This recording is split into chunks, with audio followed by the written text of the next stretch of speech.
ఇక్కడికి వచ్చినప్పుడు ఇక్కడ ఇన్స్టిట్యూషన్లో ఇక్కడ ఈ జిల్లాలో అంటే పాత జిల్లాలో national institute of pharmaceutical education and research NIPER ఒక సెంటర్ ఇస్తామని చెప్పి ఒప్పుకున్నారు. గవర్నమెంట్ ఆఫ్ ఇండియా ఒప్పుకున్నారు. ఇది అనకాపల్లిలో వస్తుంది. అది తొందరలో సెట్ చేస్తున్నాం. డబ్బు ఒక 50 ఎకరాల భూమి కావాలంటే భూమి కూడా ఇచ్చాం, అది కూడా వస్తుంది.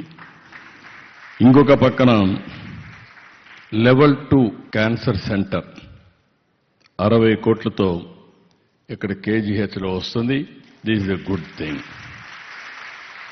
ఇది కాకుండా కేజీహెచ్ని government of India centre of competence for sickle cell anaemia కింద డిక్లేర్ చేశారు.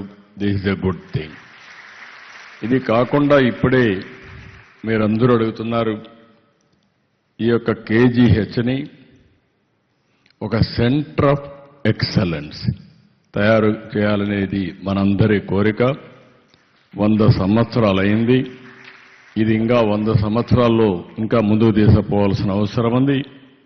ఇప్పుడే మా మంత్రి గారికి, అదే మరిగా మా Krishnababu principal secretary special chief సెక్రటరీకి ఆదేశాలు ఇచ్చాను. వాళ్ళు కూర్చొని తయారు చేస్తారు. ఆంధ్రప్రదేశ్కి ఒక మంచి ఇన్స్టిట్యూట్గా తయారు చేయడానికి all India institute of medical science Delhi అంటే ఏ విధంగా రెఫరల్ ఉంటుందో కేజీహెచ్ని ఆ విధంగా తయారు చేయడానికి సెంటర్ ఆఫ్ ఎక్సలెన్స్గా దీన్ని డిక్లేర్ చేస్తాం. డిక్లేర్ చేసి దీన్ని ఏ విధంగా ప్లానింగ్ చేయాలో ప్లానింగ్ చేసి దీన్ని కూడా అభివృద్ధి చేస్తామని చెప్పి కూడా నేను మీకు తెలియజేసుకుంటూ, ఒక మంచి అకేషన్, వండర్ఫుల్ అకేషన్, ఇలాంటి అకేషన్లో మళ్ళీ మిమ్మల్ని అందరినీ ఇక్కడుండే స్టూడెంట్స్కి అందరికీ కూడా ఒక స్ఫూర్తినిచ్చే విధంగా అల్యూమినా పనిచేస్తున్నారు. రేపు వీళ్ళు కూడా మర్చిపోలేరు.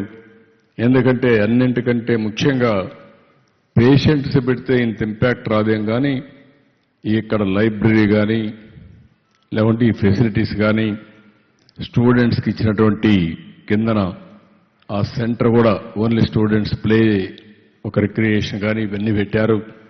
ఇవన్నీ కూడా వండర్ఫుల్ ఎక్స్పీరియన్స్ అని చెప్పి తెలియజేసుకుంటూ, దీనికి కారకులైన ప్రతి ఒక్క వ్యక్తికి పేరు పేరున మనస్ఫూర్తిగా అభినందిస్తున్నా.